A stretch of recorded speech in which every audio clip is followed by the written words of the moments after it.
اب آئیے ان پریشانیوں کے کچھ روحانی علاج ہیں. دو ایک باتیں عرض کروں. سورہ طلاق 2-3 نمبر آیت کی گھر جا کے تلاوت کریں. رب کریم نے فرمایا وَمَن يَتَّقِ اللَّهَ يَجْعَل لَّهُ مَخْرَجًا. فرمایا جب تو اللہ سے ڈرے گا تو اللہ ہر مشکل سے نکلنے کا تجھے رستہ عطا فرما دے گا. اور کیا خوبصورت انداز ہے قرآن مجید کا, اور ہم نے اس کا لاکھوں بار تجربہ کیا, بیسوں اور سینکڑوں بار یہ چیز ذاتی طور پر پریکٹیکل سے گزری. اللہ نے فرمایا ہر مشکل سے نکلنے کا رستہ بھی دے گا, وَيَرْزُقْهُ مِنْ حَيْثُ لَا يَحْتَسِبُ, اور اللہ تجھے وہاں سے رزق دے گا کہ تو نے کبھی سوچا بھی نہیں ہوگا. وَيَرْزُقْهُ مِنْ حَيْثُ لَا يَحْتَسِبُ, سے دے گا کہ تو نے کبھی سوچا بھی. ایک صحابی تھے حضرت عوف بن مالک رضی اللہ تعالیٰ, کہتے میرا بچہ کافروں نے قید کر لیا, گھر میں غربت پہلے بڑی زیادہ تھی, میں دروازہ رسول پہ آیا, حضور اب کیا کروں؟ تو کہتے ہیں نبی پاک نے فرمایا بھروسہ اللہ کی ذات پہ کر, توکل اللہ کی ذات پہ کر, اور گھر جا کے تسبیح لے کے میاں بیوی بیٹھ جاؤ اور پڑھو لا حول ولا قوت الا باللہ العلی العظیم, جاؤ پڑھو جا کے.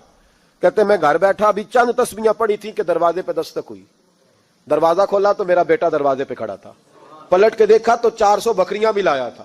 اور میں نے کہا بیٹا یہ کیسے آ گئی؟ کہنے لگے ابا جی مجھے ایک حویلی میں کافروں نے قید کیا ہوا تھا, میں بڑا پریشان تھا, لیکن ابھی تھوڑا دیر پہلے پتہ نہیں کیا ہوا ہے, میں نے یوں ہاتھ لایا تو رسیاں کھل گئی, باہر نکلا ہوں تو 2-3 بندوں پہ نیند کا ایسا غلبہ تھا کہ بے ہوش ہو کے گرے ہوئے تھے.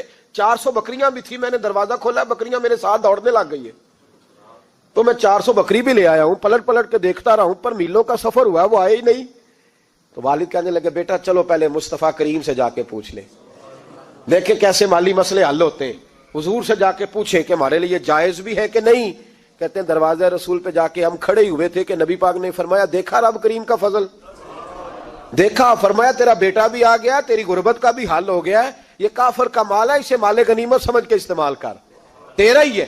تو لا حول ولا قوت الا باللہ العلی العظیم پڑھیں تو رزق میں پڑھیں گے انشاءاللہ, بول کے بتائیے پڑھیں گے انشاءاللہ تعالی.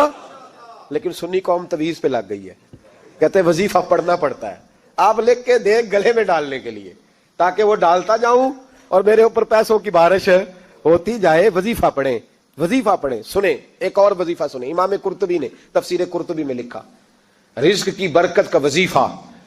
امام قرطبی نے لکھا ہے حضرت انس بن مالک رضی اللہ تعالیٰ عنہ کہتے ہیں ایک شخص حضور کی بارگاہ میں آیا, کہا یا رسول اللہ صلی اللہ علیہ وسلم غربت بڑی ہے, بڑا دکھی ہوں, بڑا پریشان ہوں. تو حضور نے وظیفہ بتایا, فرمایا جب بھی گھر جاؤ نا گھر والوں کو سلام کہنی ہے, السلام علیکم, یعنی کب کہنی ہے؟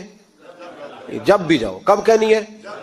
یعنی گھر سے نکلے ماچس لینے کے لیے, واپس آ کے کہنا السلام علیکم. پھر گھر والوں نے کہا ہو یاد نہیں رہا تھا, وہ تو چینی بھی ختم ہو گئی ہے. پھر گئے چینی لینے تو واپس آ کے پھر السلام علیکم. انہوں نے کہا خو ناراض نہ ہوئیے گا, پتی بھی نہیں چائے کی. اب واپس گئے تو پھر واپس آ کے کیا کہنا ہے؟ تو نبی پاک صلی اللہ علیہ وسلم نے فرمایا جب بھی گھر جا السلام علیکم کہے اور 3 دفعہ سورۃ اخلاص پڑھ دے, اور سورت بھی وہ بتائی جو سب کو آتی ہے, قل هو اللہ احد اللہ الصمد لم یلد ولم یولد ولم یکن لہ کفوا احد. 3 دفعہ یہ پڑھ دے. صحابی بڑے سیانے تھے, بڑے مسئلے حل کرتے تھے ہمارے, فٹافٹ بول پڑے وہ صحابی, کہنے لگے حضور میری تو چھوٹی سی فیملی ہے, کئی دفعہ بچے گھر نہیں ہوتے, ننھیال گئے ہوتے ہیں, تو پھر کیا کروں؟ حضور نے فرمایا جب گھر میں کوئی نہ ہو تو اپنے نبی پہ درود و سلام پڑھ دینا, تیرے نبی کا کرم تو تیرے گھر میں ہوگا نا. حضرت انس بن مالک رضی اللہ تعالیٰ عنہ فرماتے ہیں کہ ہم انتظار میں تھے کہ بندہ واپس آئے اور رزلٹ بتائے. کہتے ہیں وہ کچھ دنوں کے بعد واپس آئے تو عجیب بات کی انہوں نے. ہم سایوں سے کئی دفعہ بندے کی نہیں نا اتنی بنتی, اور کئی دفعہ لگتا ہے کہ میرا ہاتھ اوپر ہی رہے, یہ کہیں مجھ سے تگڑے نہ ہو جائے. کہتے ہیں وہ آئے تو نبی پاک صلی اللہ علیہ وسلم نے کہا کیا حال ہے تیرا؟ تو عرض کرنے لگے یا رسول اللہ صلی اللہ علیہ وسلم وظیفہ تو میں نے اپنے لیے پوچھا تھا اور میرے تو ہمسائے بھی امیر ہو گئے. حضور تو میں نے اپنے لیے پوچھا تھا اور میرے دائیں بائیں والے لوگوں کو بڑی برکت ہوئی ہے. تو میرے محبوب مسکرانے لگے. حضور فرمانے لگے گویا برکتیں تیرے گھر میں جب برسی ہیں تو چھن چھن کے ان کا فیض اللہ نے تیرے ہمسایوں کو بھی عطا فرمایا. مشکل تو نہیں وظیفہ, کیا کرنا ہے؟ نہیں تو نہیں آکھنا مشکل لگتا مینوں, نہیں تسی کر دینا سلام لو, تسی کہنا بندے اسی کرتے سلام اسی لویے, تسی لو جاؤ کے دوبارہ گھر جا کے کیا کرنا ہے؟ چلے کچھ نہ کچھ 55% بولے ہی ہیں ماشاءاللہ. کتنے کیا کریں گے؟ السلام اور پھر کیا پڑھنا ہے؟ سبحان اللہ. 3 دفعہ سورۃ اخلاص پڑھ دیں, فرمایا اللہ برکت پیدا کر دے گا. اب سنیں, ایک دوست آئے, کہنے لگے حضرت جی بڑے پیروں کے پاس گیا ہوں، مالی مسئلہ حل نہیں ہوتا. تو میں نے کہا میں تجھے نبی پاک کی بارگاہ میں نہ لے جاؤں، پیروں کے پیر کے پاس نہ چلے جائیں.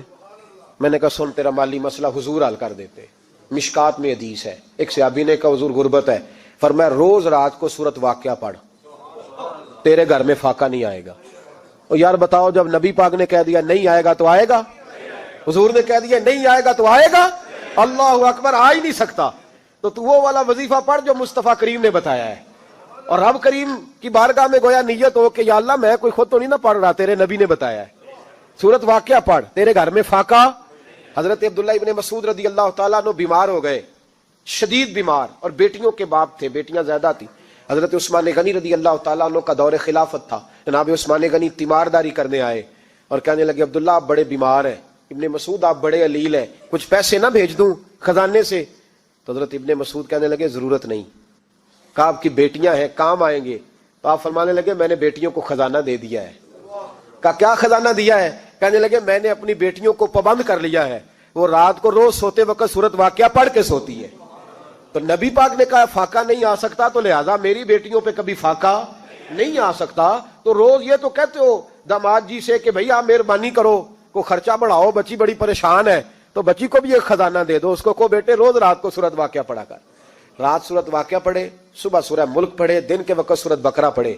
میرے نبی پاک صلی اللہ علیہ وسلم نے فرمایا جس گھر میں سورت بقرہ پڑھی جائے جن تو کیا شیطان بھی دوڑ جاتا ہے. تو کوئی جادو اثر کر سکتا ہے؟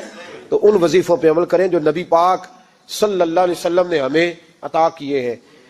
حضور غوث پاک نے بھی ایک وظیفہ بتایا ہے، وہ بھی بتا دوں آپ کو. غوث اعظم رضی اللہ تعالیٰ عنہ کی خدمت میں ایک شخص آیا، اس نے کہا حضور بڑی تجارت کرتا ہوں، کام نہیں چلتا. فرمانے لگے اب تو اللہ سے تجارت شروع کر دے. کیا مطلب؟ فرمانے لگے 10 کمائے تو ایک اللہ کے رستے میں دے، رب کریم اس کے بدلے میں تجھے 70 عطا فرمائے گا. اس نے کہا حضور اس طرح کروں؟ فرمایا تو یہ کر کے دیکھ، عبد القادر جیلانی وعدہ کرتا ہے اللہ تیری مدد کرے گا. غلام کہتے ہیں وہ 6 مہینے کے بعد آیا. پہلے جب آیا تھا تو پیدل آیا تھا، 6 ماہ کے بعد آیا تو 6 اونٹ تھے اس کے پاس، اور آ کے حاضر ہوا تو کہنے لگا حضور زندگی پتہ نہیں کہاں گزار دی، کاروبار کا تو مزہ ہی اب آیا ہے، اب مزہ آیا ہے کاروبار کرنے کا، اب مزہ آیا ہے. کہ 10 میں سے 1 دیتا ہوں، پتہ نہیں کتنا مہربان ہے. اور یہ آیت ہے وَيَرْزُقْهُ مِنْ حَيْثُ لَا يَحْتَسِبُ، تجھے وہاں سے دے گا کہ تیرا کبھی گمان بھی نہیں گیا ہوگا. روحانی معاملات کو بھی ضرور شامل حال رکھیں، اور مال مانگے اس سے جو بے حساب دیتا ہے، دنیا داروں سے نہیں مانگے، اس سے مانگیں جو دیتا ہے تو پھر بے حساب ہی دیتا ہے. دعا کرتا ہوں اللہ ہر گھر میں برکت پیدا کر دے، ہر گھر میں فضل کر دے.